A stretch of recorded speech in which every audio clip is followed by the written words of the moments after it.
হয় খুব সুবিধা হবে। তো সেই জন্যই তো এটাই হচ্ছে ব্যাপার যে আমার কাছে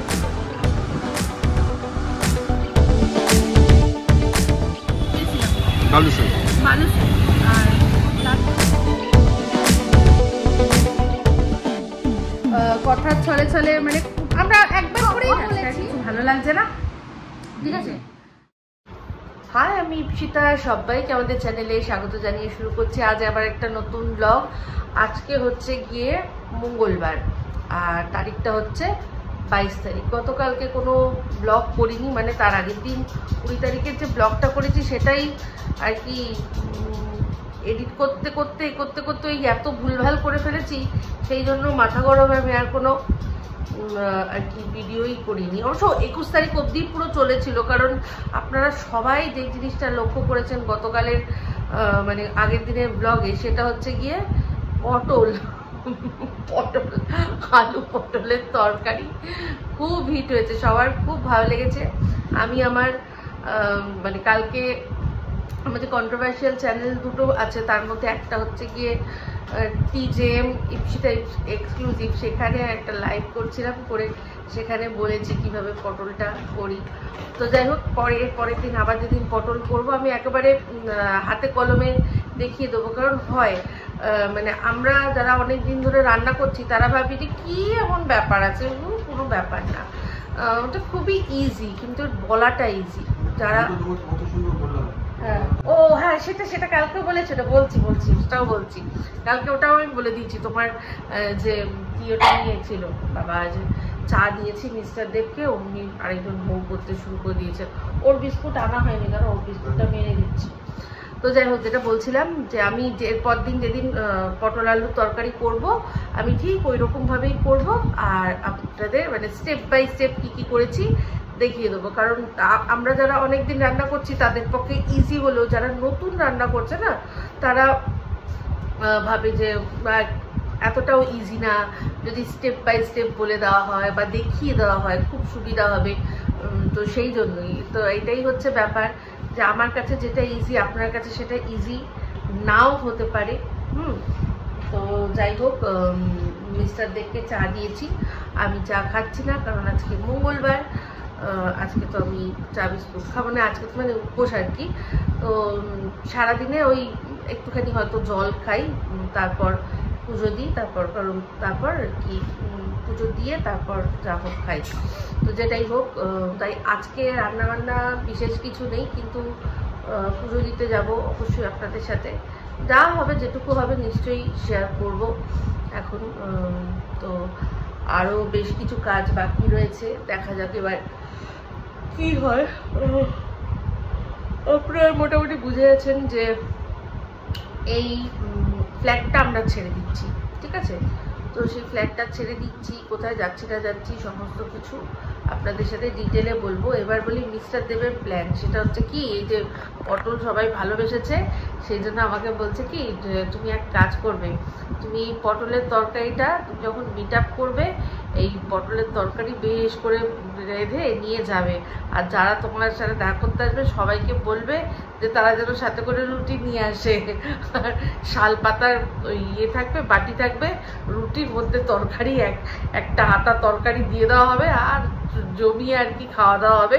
সবার পছন্দ হচ্ছে এত পটল, তাহলে এটাই হোক। আচ্ছা ঠিক আছে, এটা কালকে আমি আলোচনা করছিলাম। শ্রেয়া বলছে হ্যাঁ, এই শ্রেয়া বলছে কি আমি লুচি নিয়ে যাব, তুমি তরকারি এনো পটলে। তো যাই হোক, লুচি পরোটা, কুলচা, নান, লাচ্ছা পরোটা, যাই আপ্পাম, চালের রুটি, যা খুশি হোক, সেগুলো সব আলাদা আলাদা, ঠিক আছে, কিন্তু পার্মানেন্ট হচ্ছে আলু পটলের তরকারি। তো চলুন পরে আবার। আজকে ব্রেকফাস্ট একজনেরই জন্য, সেটা হচ্ছে মিস্টার দেব, আর মিস্টার দেবের জন্য আজকে আমি করে দিচ্ছি ডিম পাউরুটি, ডবল ডিম দিয়ে। আর আমাদের না ওই হলুদ রঙের যে স্প্যাচুলাটা, মানে যেটা ওই সিলিকনের, ওটা গেছে গিয়ে, ওরকম একটা কিনতে হবে। ডিম পাউরুটি করে দিচ্ছি, এটাই সুবিধা একার জন্য, তো এগুলো এটা সুবিধা। আর কয়েকদিন খাওয়াও হয়নি। ডিম পাউরুটিটা আমাদের বাড়িতে সবাই খুব ভালোবাসে, আর তার সাথে চা বসিয়ে দেবো, ঠিক আছে। আজকে রান্না বান্না করার কিছু নেই, কারণ হচ্ছে কি কালকেই ওই পটলের তরকারিটা ডাল সব করেছিলাম, তো সেখান থেকে বাবা মাকেও দিয়ে দিয়েছি, কিন্তু তাও রয়েছে। তাই মিস্টার দেব বললো যে যদি খাই আমি তাহলে ওটাই খেয়ে নেবো, আর রান্না বান্না করার কোনো দরকার নেই, আর না খেলে তো না খেলো, এই হচ্ছে ব্যাপার। ঠিক আছে,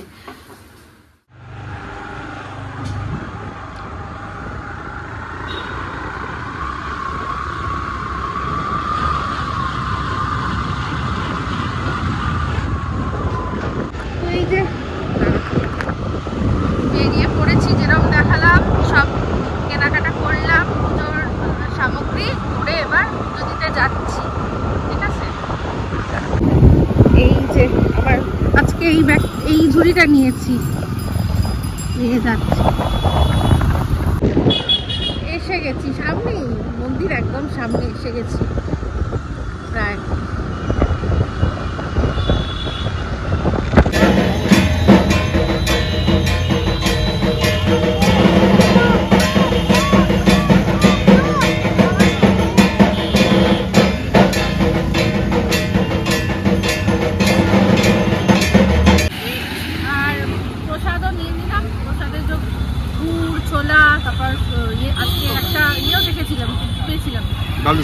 বালুশাই আর লাড্ডু এসব দিয়ে উপোস ভেঙে নিলাম, এখানেই জল খাওয়ালো মিস্টার দেব ঠান্ডা। এবার যাচ্ছি বাড়ির থেকে, আসলাম এবার চা খাবো। তো চায়ের সাথে টা হিসাবে মুড়ি চানাচুর, কিন্তু মুড়ি চানাচুরটা আজকে অবশ্যই তার মধ্যে পেঁয়াজ দেওয়া যাবে না, পেঁয়াজ দিয়ে ছাড়া মুড়ি মাখা ভালো লাগে না, কিন্তু আজকে আমি পেঁয়াজ দেবো না, অল্প একটু আদা কুচিয়ে দেবো, আর তার সাথে একটুখানি হচ্ছে গিয়ে কাঁচা লঙ্কা, আদা কাঁচা লঙ্কাটা দেবো, আর তার সাথে মুড়ি আর বাদাম চানাচুর। আমি মেখেছি, একটা বড় জায়গা দেখাচ্ছি কিরকম। এই যে কড়াইটার মধ্যে আমি এইগুলোকে নিয়ে আগে মেখেছি, এর মধ্যে কাঁচা লঙ্কা আর আদাটা মিশিয়ে দিলেই হয়ে যাবে। আর এই যেখানে চাও রেডি হয়ে রয়েছে, তো এই যে একদম কুচিয়ে কুচিয়ে দিয়েছি কাঁচা লঙ্কা আর তার সাথে এই যে আদা। ঠিক আছে, এই দুটোকে এবার জাস্ট মিক্স করে নিলে, আর তার সাথে একটু দিয়েছি কাঁচা সর্ষের তেল, ব্যাস এই দিয়ে। পেঁয়াজ দেওয়া যাবে না, মিস্টার দেবকে বললাম যে তোমাকে আলাদা করে পেঁয়াজ দিই, বললো না দরকার নেই, একসাথেই মাখো, পেঁয়াজ লাগবে না। তো সেই জন্য আমি হাফ পেঁয়াজ একটা বারও করেছিলাম কাটবো বলে, তো বললো না দরকার নেই, তাই আর কাটলাম না। আর এই যে আমাদের চা, এই যে বড় জায়গায় মেখেছি, দিয়েছিও বড় জায়গায়, চাও দিয়েই দিয়েছি, চাও দিয়েই দিলাম। কেমন দেখো তো খেয়ে, তো হবে বুঝতেই পারি, দেখ সেটাই দেখার জন্য। ঝাল আর ঝাল না, তার সাথে আদা কাঁচা লঙ্কা আর সর্ষের তেল, তিনটেই জম্পেস। মজার কথা কি, আমি যেটা ভালোবাসি সেটা যেটা দেখতে চায় না, সবসময় মুখ গোমরা করে দেয়। আমি বলি এর মধ্যে একটু ধনে পাতা দিলে ভালো লাগে, আমি যখনই বলবো ওর যেন মানে কি মানে শরীরের মধ্যে চিরবির হয়ে যায়। ধনে পাতাও দেবেন, ধনে পাতা ধোই করো, শুকাও, নাহলে নিয়ে যায়, অনেক ঝামেলা। হ্যাঁ, মানে ঝাল টক মুড়ি, হ্যাঁ মানে তোমার চ্যানেলের মতো নেই, টক ঝাল মুড়ি, মিষ্টি তো নেই, টক ঝাল মুড়ি, একটু চায় মিষ্টি দিয়েছি, আমি সেটাই বলছি, সাথে চায় মিষ্টি, আর তার সাথে সাথে বড় বড় ব্লগারদের কন্ট্রোভার্সি তুমি চালিয়েছো, আমি দেখছি আর হা হয়ে গেছি। এরা যদি কন্ট্রোভার্সি করে তাহলে তোমাদের লোকে কি করে বলে, কোনো কাজ নেই। সেটাই নাম বলছি না এখন, বৌদি আর ননদ তাদের মধ্যে লেগেছে, মিস্টার দেব দেখে হা, এই বৌদি ননদ আর তোমার আমার বোন আর তুমি, সেই সত্যি। চলো খাও। অ্যাকচুয়ালি মিস্টার দেব যেটা বললো যে এই বৌদি ননদ আর আমার বোন আর তুমি, মানে আমরাও বৌদি ননদ। অ্যাকচুয়ালি আমাদের মধ্যে তো স্বার্থের বিষয় নেই, আমাদের মধ্যে তো কোনো স্বার্থ নেই, যা আছি আমরাই রয়েছি। তো সেই জন্য এই স্বার্থ, মিথ্যা বলা বলি, এইসবের মধ্যে যখন আসে মানুষ, তখন মানুষ ভুলে যায়। আমি বলছি, আমি জানি, আমি দেখি না, আচ্ছা ছাত্রটা কি, ও একটা ব্লগার, ও একটা ব্লগার, ও যদি ব্লগ করছে, ও যদি ব্লগ করছে, প্রবলেমটা কি আমি তো সেটাই জানি না। আমি তো এর মধ্যে একজনের শুধু তুমি একটা বড় ব্লগার, তুমি একটা বড় ব্লগার, আমার বোন একটা বড় ব্লগার, ওর মতন করছে, তুমি তোর মতন করছো, তার প্রবলেমটা কোথায়? না, প্রবলেম কিছুই নেই, প্রবলেম আমিও ঠিক জানি না, তবে আমি এই দুজনের মধ্যে একজনকে সবসময় উপর চালাকি করতে দেখি, সেটা কে উপর চালাকি করে তো ফায়দা নেই, কিন্তু দর্শকরা ঠিক বুঝতে পারে কে ভুল আর কে ঠিক। অ্যাকচুয়ালি বুঝছো, আসলে অনেকে কি ভাবে জানো, অনেকে অনেক দর্শক আছে যারা বুঝো বলে না, কিছু ভালোবাসার খাতিরে হোক যা হোক বলে না, সেই কারণে অনেকে ভাবে, অনেক কন্ট্রোভার্সি ক্রিয়েটর বলো, অনেক ব্লগার বলো, ভাবে দর্শকরা বড় সি। বাট দর্শকরা সি না, একেবারেই দর্শকরা সব বোঝে, পাবলিক হ্যাঁ না, সব জানতো। তো যাই হোক, এই হচ্ছে ব্যাপার। দর্শক ঠকিয়ে তুমি বেশি দিন বড় হতে পারবে না। এই ডায়লগটাই এই কন্ট্রোভার্সিতে একজন দিয়েছে, আর তার কথাটাই ঠিক, আমি তাকেই ঠিক মানি দুজনের মধ্যে। তো যাই হোক, না তুমি দেখোনি, তার ভিডিও দেখোনি, তুমি তো এখন অন্য ভিডিও দেখ, মানে তাদের অন্যজনের ভিডিও দেখছো, লেটেস্ট দেখছো। অলরেডি একজন, তুমি যেটা বলছো, অলরেডি একজন বলে দিয়েছে, দুজনের মধ্যে একজন বলে দিয়েছে। দর্শক ঠকিয়ে কোনোদিন বড় হওয়া যাবে না, একদম দুদিন হতে হবে, 3 দিনের দিন ঠিক বুঝে যাবে, লাভ নেই। আর যেই কথাটা বলেছে আমি দুজনের মধ্যে তাকেই বিলিভ করি। ঠিক আছে, চলো। আজকে পুজো টুজো দিয়ে আসার পর, অন্যান্য দিন আমি ভাত খাই না, কিন্তু আজকে না আমার শরীরটা হঠাৎ করে খারাপ লাগছে। পুজো দিয়ে এসে একটা ভিডিও করলাম, সেটা করতে অনেক হয়েছে, অনেক ঝামেলা, সেগুলো থাক, লং স্টোরি শর্ট না। আমার তো ফোনটা জানেনি কীরকম প্রবলেম করছে, স্পেস হ্যানা ত্যানা নিয়ে। তো যাই হোক, আমার শরীরটা খুব খারাপ লাগছিল। তো মিস্টার দেব বললো কি যে তুমি একটু ভাত খাও, একটু ভাত খাও, ভালো লাগবে। তো যাই হোক, আমি অন্যান্য দিন খাই না, তো আজকে আমি বলে বসে পড়লাম যে চাল আর তার সাথে মুগ ডাল একসাথে নুন দিয়ে সিদ্ধ করেছি, আর তার মধ্যে আলু দিয়েছিলাম। এটার মধ্যে আমি দিয়েছি হচ্ছে গিয়ে কাঁচা তেল। মিস্টার দেবকে বললাম যে আমি ঘি খেতে পারবো না, আমার গা গুলাচ্ছে খুব, তাও যদি তেলটা হয়। তো তার সাথে শুধু কাঁচা লঙ্কা নিয়েছি, মিস্টার দেবের জন্য একটু ডিম সিদ্ধ করে দিয়েছি, একটা পেঁয়াজ কেটে দিয়েছি। আর ওই কালকে পটলের তরকারি, ওটা রনুকে ওটা দিয়ে ওর মধ্যে ডিম সিদ্ধ দিয়ে খাইয়েছি, অনেক কষ্টে, মাংস খাবে বলে বলছিল। তো যাই হোক, আর মিস্টার দেবের জন্য একটু তরকারি বার করেছি, এই দিয়ে আমাদের খাওয়া হয়ে যাবে। তো শরীরটা খুব খারাপ লাগছিল আজকে, আমার খুব খারাপ লাগছে। আমি রোজ লাইভ করি, আজকে আমার শরীর না আর দিচ্ছে না, চচ্চর চচ্চর করে ঘাম হচ্ছে। জানি না, আমার তো এমনিই প্রেশার লো প্রেশার হয়েছে কি মেবি কোনো স্ট্রেস বা অনেক কিছুই কারণ হতে পারে, আমার শরীর একদম দিচ্ছিল না। তো বললো, মিস্টার দেব বললো যে খাও, খেয়ে রেস্ট নাও, টিভি দেখো, ঘুম পেলে ঘুমিয়ে পড়ো, আজকে আর করতে হবে না। তো যাই হোক, একটা ভিডিও করে রেখে দেবো, কালকে সেটা দেবো। যাই হোক, না দিয়ে দিলাম তো ভিডিওটা, কি বলছি, করবো বলেছিলাম, করা হবে না, আজকে আর শরীর দিচ্ছে না। তো যাই হোক, খেয়ে নিই, পরে তারপর ব্লগটা এন্ড করতে আসছি। আমি খেয়ে নিয়ে জানাবো আমার কেমন লাগলো শরীরটা। আর আমরা বসে ওই ধ্রুবরাঠি বলেছি যে আমাদের খুব প্রিয়, তো তারই একটা ভিডিও দেখছি, লেটেস্ট ভিডিওটা খাচ্ছি। হ্যাঁ ধরো না, ও দেখে করে গো। এই রনু 1 মিনিট, তোর সাথে একটা কথা আছে। বলছি বাবার বার্থডে কবে? 26 জুলাই। আর টাপতিদি 12 সেপ্টেম্বর। আর পিপি হ্যাঁ 26 জুন। আর আমার কবে, মায়ের কবে? 10th, my birthday 10th January. আমার বার্থডে 10th জানুয়ারি। আর রনের birthday 4th July. 4th July. আর আর আর এম এর বার্থডে জানো? 23rd April. আর আয়রা 15th April. তুমি মনে হয় আরেকজনেরটা জানো না, আম্মারটা জানো? আম্মার বার্থডে কবে জানো? কোনোদিনও বলেছে কেউ তোমার? 20th না, আম্মার হচ্ছে 10th ডিসেম্বর। ঠিক নিলে? আচ্ছা, আর গোগোর বার্থডে কবে জানো? গোগোর বার্থডে জানো? তোমায় কেউ বলেনি এটা না? না না, গোগোর বার্থডে হচ্ছে 31st অক্টোবর। মনে থাকবে? মানে ও যার যার জন্মদিন ওকে আমরা বলেছি সব মনে রাখে। আমি জানি না ওর বয়সী এরকম আরও কোনো যারা আছে ওর বয়সী যে বাচ্চারা, এই বয়সীর বাচ্চারা, তারা এটা পারে কি না আমি সত্যি বলছি জানি না। আমি কথা ছলে মানে আমরা একবার করেই বলেছি, সেগুলো বলেছি। তারপর আমি জিজ্ঞাসা করছিলাম একটা জিনিস নতুন শিখেছে বাংলায় 1 2 বলতে বলো। এটা নো বাংলায় 1 2 বল। 1 2 3 4 5 6 7 8 9 10। তারপরে তারপরে বলো 11 বলো বাবা 1 2 3 4 5 6 7 8 9 10 মানে পুরো পুরো 100 বলো দিয়ে যাবে 11 12 বলো 11 12 13 14 15 33 33 হ্যাঁ? 34 37 এই 15 16 17 39 না এখন সব জানে কিন্তু ওর ওই যে মুডের ওপর আর তবে ও সুন্দর বলে 47। আচ্ছা তুমি এবারে পুরো মুদ্রাগুলো দেখিয়ে দাও তো এরা নতুন নতুন আরো কয়েকটা মুদ্রা সেগুলো দেখা মুদ্রাগুলো দেখাও। ও চলে গেছে, ও এখন ওই ঘরে চলে গেছে।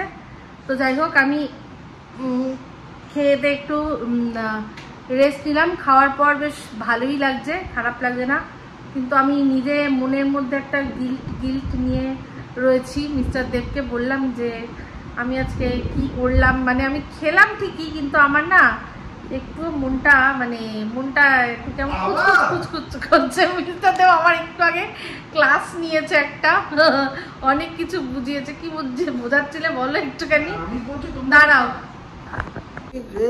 তোমরা তো ঠাকুরকে ভিলেন বানিয়ে দিচ্ছ। তুমি সারাদিন উপোস করে পুজো টুজো দেওয়ার পর রাত্রিরে দুটো যদি ফেনা ভাত খাও কাঁচা তেল দিয়ে নুন দিয়ে, তাতে ঠাকুর রাগ করবে না? রাগ না, মানে এটা তো হচ্ছে ত্যাগ না, মানে আমি ত্যাগ তো করা হয়। যতক্ষণ না তুমি ঠাকুরকে পুজো দিচ্ছ ততক্ষণ তো ত্যাগ করেছো, হয়ে গেছে তো, সেবা তো হয়ে গেল। তুমি ভগবানকে সেবা টেবা করে তারপর তো তুমি খেলে। তো এখানে ভগবান কেন খেলি? সপ্তাহে খাই না, আজকে কেন? সেটা অন্যায়। আমার মনে মনে প্রত্যেক সপ্তাহে খাও না বলো না, খাও মানে ভাত খাও না। হ্যাঁ হ্যাঁ হ্যাঁ, সেটাই তো বলছি। বাট তোমাকে ভগবান বলেছে তুই কেন ভাত খেলি? রাগ করবে না? আমার মনে, আর অন্য তার উপর ভাত, এটা তুমি যদি কোনো আমিষ খাবার খেতে তাহলে না এটা ব্যাপার ছিল, তুমি তো তা করোনি। সবচেয়ে বড় কথা, যখন কৃষ্ণ এসেছিল দ্রৌপদীর কাছে দুটো অন্ন দিয়েছিল, ভাতই দিয়েছিল দুটো। শুনেছি দ্রৌপদী খুব ভালো রান্না করতেন। হ্যাঁ, দ্রৌপদী দারুণ, মানে দারুণ। দ্রৌপদীর নাম মানে রান্নায় হেভি নাম দ্রৌপদী। তো সেখানে ভাত শেষ হয়ে গেছিল, দুটো ভাত দিয়েছিল, সেটাই খেতে। তো ভাতই তো দিয়েছিল রে বাবা, রুটি তো দেয়নি না। ভাত কোনোদিন হতে পারে এটা? তোমরা মানে আজকে ধরো যদি আমি যদি এরকম আমার মনে হয় যে ঠিক আছে কাল থেকে তোমার কথা শুনে তো আমি ভয় পেয়ে যাবো, যা বাবা আমি খেতে পারবো না, দরকার নেই বাবা, আমি দূর থেকে নমস্কার। তোমরা তো ঠাকুরকে ভয় খাইয়ে, মানে ঠাকুরের ইতে ভয় খাইয়ে দিচ্ছ। মোটেই না। ঠাকুর কোনোদিনই বলেনি যে তুই কষ্ট করে, ঠাকুর সবসময় মানে যেটুকু নিজে মন থেকে দেবে। অনেকেই তো দেখি বাইরে থেকে ধূপকাঠি আর মোমবাতি দিয়ে প্রণাম করে চলে যাচ্ছে, তার ঠাকুর কি তার প্রণামটা নেবে না যে তুই কেন উপোস করিসনি? না, এটা হয় কোনোদিন? যার যার ইচ্ছা শেষে। যারা বজরংবলীকে মানে মঙ্গলবার দিন আমিষ খায় না, এটাই তো নিরামিষ উপোস না হলে আমিষ খায় না। তুমি যেখানে ঠিক করেছো মনে মনে, ঠিক আছে, সেটা নিয়ে কোনো ব্যাপার না, বাট শরীর খারাপ করে করলে কি করে হবে? তোমাকে সে কারণে বললাম দুটো ভাত খাও, ফেনা ভাত খেলে কোনো ক্ষতি হবে না। আপনারা বলুন আমি কোনো ভুল বললাম কিনা। ঠিক আছে। তো যাই হোক, বসে বসে একটুখানি ভিডিও দেখছিলাম, ইউটিউবের ভিডিও দেখছিলাম। প্রথমে ধ্রুব রাঠিরটা দেখলাম, খুবই ইম্পর্টেন্ট একটা ভিডিও, আপনারাও ওটা দেখবেন, এই পাসওয়ার্ড এইসব নিয়ে। তো যাই হোক, দেখলে বুঝবেন। তারপর এখন চালিয়েছি সিনেবাপের নতুন ভিডিও এসছে, ওটা একটুখানি দেখবো। ওটা নিয়েও মিস্টার দেব বলছে এই যারা পরোটা ভাজে তাদেরকে কি না কি করছে, ওটা একটু বলবে। দাঁড়াও, কি ওই যে কত টাকা পরোটা? 30 টাকায়। 30 টাকার যে পরোটা। রাজু, আরে তুমি নাম বললে কি করে? তোমার নামই নাম। আর ওই যে আরেকজন দিলীপ না কি নাম, ওই যে আরেকটা হ্যাঁ, তো এদের পরোটা বেচে এমন ভাইরাল হয়ে গেছে যে চিন্তা করুন, তারা এখন তো জাজ হয়ে যাচ্ছে মানে ফুড ফেস্টিভ্যালে। তারপরে বড় বড় মানে পলিটিক্যাল তোমার মিটিং এ তাদের স্টেজে তুলছে, কথা বলতে পারে না ওই ছেলেটা, রাজু বলে যে ছেলেটা কথা বলতে পারে না ঠিক করে। মানে কি অবস্থা, কোথায় যাচ্ছে? ওই জন্য বলেছিল রামচন্দ্র কে ऐसा कलयुग आएगा। বাড়িতে মা বোধহয় তরকারি করে দিত আর বোন বোধহয় পরোটা করে দিত আর নিয়ে এসে বেচতো। সালা রান্নাটা জানে না, তারা যাচ্ছে রান্নার জাজ হতে। চিন্তা করো। हंस चुभेगा दाना गुनका कौआ मोती खाएगा। দেখে তুমি ছবিটা দেখাও তাহলে বুঝবে কিরকম ভাবে খাওয়াচ্ছে। দেখো জুম করো না সিনেমা পের বললাম না আমরা জুম করো কিরকম ভাবে মেয়েটার মুখে ঠোসাচ্ছে দেখো এই হচ্ছে ফুড ব্লগ এখনকার দিনে এই হচ্ছে ফুড ব্লগ আর তুলে ধরেছে ভালো এরা খুব ভালো করে আমরা যেমন সিনেমা বস্তির ছেলে পচা এরা দেখবে খুব সুন্দর করে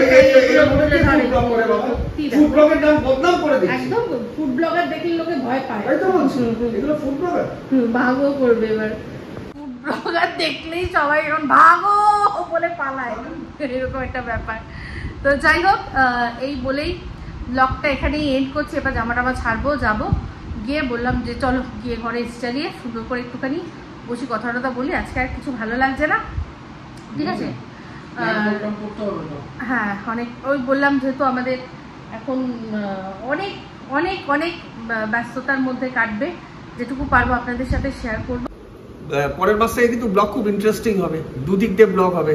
তাই এটা একটা ক্রমশ প্রকাশ্য দুদিক দিয়ে ব্লগ হবে, মানে এরকম বলছো তাহলে কি মানে সবাই ভুলভাল ভাববে কি? না দুটো চ্যানেলে না, চ্যানেল কম আমি, হ্যাঁ বাট দুদিক দিয়ে ব্লগ হবে, যখন হবে দেখবেন।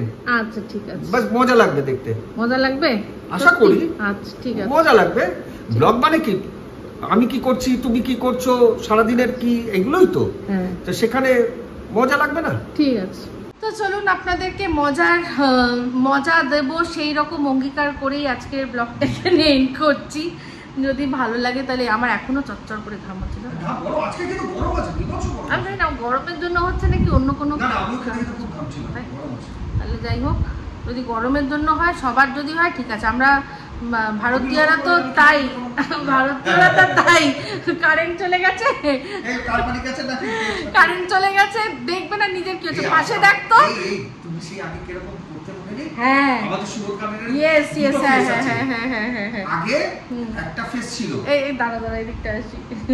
আমাদের বাসরণীতে যখন বাড়িতে দুটো ফেস ছিল, তো একটা ফেসে কারেন্ট চলে গেলে আরেকটা ফেসে কারেন্ট থাকতো, আমার মুখটা দেখা যাচ্ছে। আমার মুখ দরকার নেই। এই কেন বলো তো, আমাদের বাড়িটা তো একদম মানে রাস্তার কোনায়, একদিকে একটা রাস্তা আরেকদিকে একটা রাস্তা, দুটো রাস্তার মাঝখানে আমাদের বাড়ি। তো এইবারে যখন ওই ফেসে অনেকক্ষণ বেশি কারেন্ট থাকতো, এই ফেসে যখন কারেন্ট খুব অফ হতো, তখন আমাকে বলতো যে ওদিকে বেশি কারেন্ট থাকে, এদিকে কারেন্ট অফ থাকে, তুমি আমার মেয়ে কষ্ট পাবে, এই করবে সেই করবে, তুমি এদিকে ফেস দাও। তা ভালো কথা, ঠিক আছে। আমি ইলেকট্রিক সাপ্লাই গিয়ে ছেলেগুলোকে যারা কাজ করে ওদের বলছে এরকম, আমি অনেক বলে বলে বলে বলে ওদের আমি ফেস চেঞ্জ করালাম। এইবার যে ফেস চেঞ্জ করেছি, তখন যখন আমার এইদিকে কারেন্ট যাচ্ছে ওইদিকে কারেন্ট যাচ্ছে, হ্যাঁ কেন করতে, আমি বললাম বলে তুমি করলে, কেন করলে? তা পুরো উল্টি,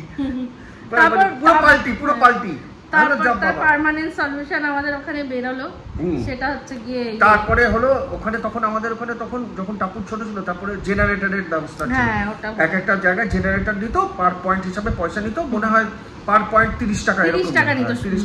তো আমরা ফ্যান একটা আর একটা লাইট নিয়ে রাখতাম। তখন তো রাত 11টা অবধি, আবার কি অত্যাচার, 11টা অবধি পুরো কারেন্ট অফ হলো না, 11টা বাজলো, যখন টাইমটা চলে গেল তখনই কারেন্ট অফ। আমার সব কাজকাচানি গাছগাছানি কি করতাম। সেটা হলো মানে বিকেল 6টা থেকে রাত্রি 11টা অবধি। তো সেটা হলো, তারপরে আমরা ইনভার্টার নিয়ে নেওয়ার পর বাট এটা সত্যি যে লঞ্চ এই জিনিসটা ফেস করেনি, টাপু সেই জিনিসটা ফেস করেছে। মানে আমাদের ওখানে সেই সময় প্রচুর কারেন্ট দিত। টাপু যখন আমি রাত রাত জেগে জেগে বসে আমি ও হাওয়া দিয়ে একবার ও হাত ব্যথা হয়ে গেল, আমি হাওয়া দিয়ে যাচ্ছি, আমি হাত ব্যথা, মোমবাতি জ্বলছে ওদিকে, আর তখন কারেন্ট অফ সারা রাত। তারপরে এরকমও দিন গেছিল, যখন আমরা যখন মারুতি 800 গাড়িটা কিনেছিলাম, এসি গাড়ি ছিল, তখন আমি ওকে বলছি যে চলো আমরা এসিতে, গ্যারেজের মধ্যে গাড়িটা আছে, চলো গাড়িতে বসে এসি চালিয়ে ওখানে শুয়ে থাকি, বসে থাকি, অত ভালো লাগছে। বলছে না অত তেল পুবে, আমি যে আগে তো বাঁচি, এই গরমে আর পারছি না এরকম। তারপর আমি এও বলতাম যে চলো আমরা কোনো একটা হোটেলের রুম নিয়ে আমরা 3 জনে এসিতে থাকি, পরের দিন চলে আসবো। 1000 টাকা নেবে, চলো 1000 টাকা এসি রুম পাওয়া যাবে, চলো। মানে এতটা ফ্রাস্ট্রেটেড হয়ে যেতাম, এতটা গরম লাগতো যে তখন মানে কিন্তু আমরা যেতে পারতাম না তখন, কারণ তখন আমাদের তো ছিল না, তখন কুকুর ছিল, ডগি ছিল না, তখন ডগি ছিল না। তাও যাই হোক, যেটা মারুতি 800 যখন কিনেছিলাম তখন আমাদের কোনো ডগি ছিল না, তখন ডগি, তার আগে ম্যাক্স মারা গেছে, হ্যাঁ তার আগে ম্যাক্স মারা গেছে। তারপর আমি 10 বছর কোনো, আর আমি তো ঠিকই করেছিলাম নেব না, হ্যাঁ আমি তো ঠিকই করেছিলাম, আর কোনোদিনও ভাই আমি নেব সেই না। সময় প্রচুর কারেন্ট যেত, মানে সন্ধ্যেবেলা গেলে ছাদে চলে যেতাম, আর রাত্রিবেলা হলে এরকম হতো। আর রাত্রিবেলা মানে যেত এরকম না যে 10 মিনিট 5 মিনিট, 3টে 3:30 4টে, আর ঝড় বৃষ্টি হলে তো কথাই নেই, তার মানে সারা রাত। এই তোমার মনে আছে গোগো কিরকম গাড়ির ওখান দিয়ে মুখ বার করে থাকতো আর মাঝে মধ্যে দাদা দাদা করতো, তখন সাদা গাড়িটা ছিল।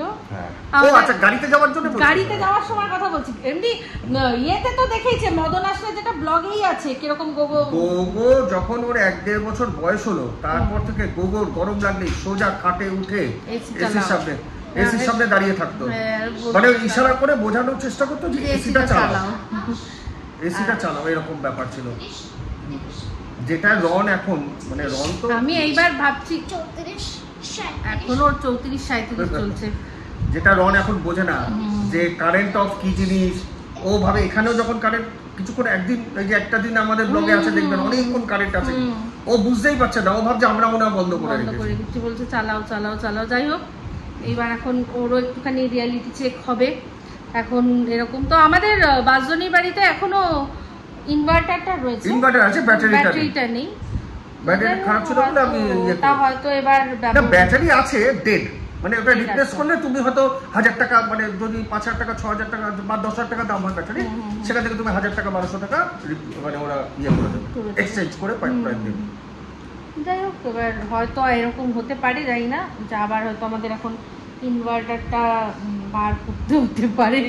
যাই হোক, যাই হবে সেটা আপনারা দেখলেই বুঝবেন। তো যাই, অনেক বকবক হলো, এবার যাই করি আর একবার করে কথা হয় আর দাঁড়িয়ে পড়ি, তো না এবার ফাইনালি এখন এই ব্লগটার জন্য টাটা বাই বাই করে দিচ্ছি। এই ব্লগটা ভালো লাগলে অবশ্যই লাইক শেয়ার কমেন্ট করতে ভুলবেন না। যারা চ্যানেলটা সাবস্ক্রাইব করেননি তারা সাবস্ক্রাইব করে নেবেন। সবাই ভালো থাকবেন, সুস্থ থাকবেন। আবার আসছি খুব শীঘ্র নতুন ব্লগ নিয়ে।